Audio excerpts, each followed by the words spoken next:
Ustadz, apa pendapat Ustadz tentang orang yang menggugat pengadilan agama? Pengadilan agama digugat. Pengadilan agama digugat. Ini bubarkan aja pengadilan agama. Agak panjang sedikit ceritanya. Nih. Apa nih Pak Ustadz? Piramid terbalik kah? Tahun 1600-an. 1600-an. Cari nanti 1600 berapa. Waktu itu sultannya Sultan Agung. Sultan Agung. Di zaman Sultan Agung itu ada namanya Pengadilan Serambi. Pengadilan Serambi. Kenapa disebut Pengadilan Serambi? Karena memang hakimnya memutuskan di serambi masjid. Di emperan masjid. Serambi. Di emperan masjid itulah diputuskan. Semua masalah.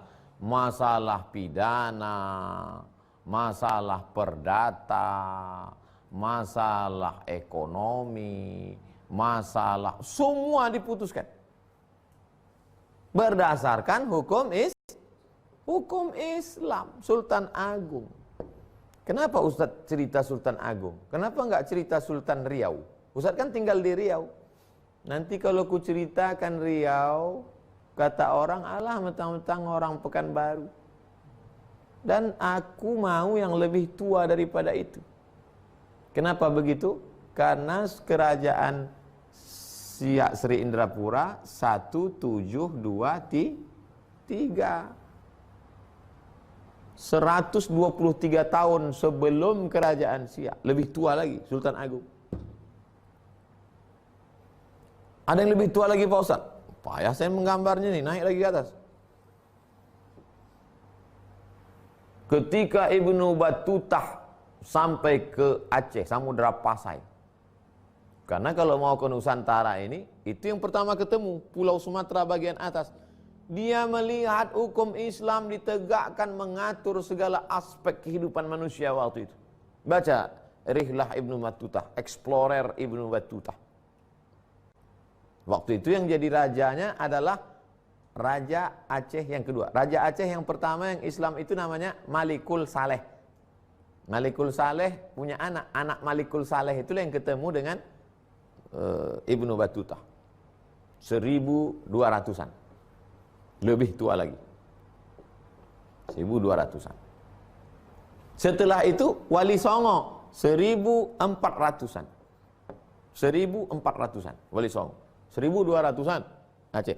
1400-an Wali Songo. 1600-an Sultan Agung. Baru kemudian mundur lagi ke bawah. 1800-an. Apa yang terjadi 1800-an? Muncullah hukum yang dibuat oleh Belanda, KUHP, KUHP, KUHD. Kitab Undang-Undang Hukum Perdata, Kitab Undang-Undang Hukum Pidana, Kitab Undang-Undang Hukum Dagang. Maka mulailah disunat, dikebiri hukum Islam itu.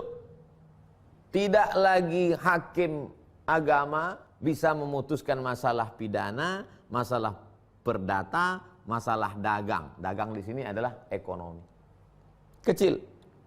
Lalu kemudian kita pun merdeka 1900. Tetap berlaku. Secara penjajahan kita merdeka, tapi dalam masalah hukum kita masih pakai hukum Belanda. Suka tak suka, mau tak mau, tanya. Makanya ketika ada anak mahasiswa, Ustadz, saya mau S2, ambil hukum Islam gimana? Kau cari beasiswa ke Leiden Belanda. Karena kau yang paling mengerti ini.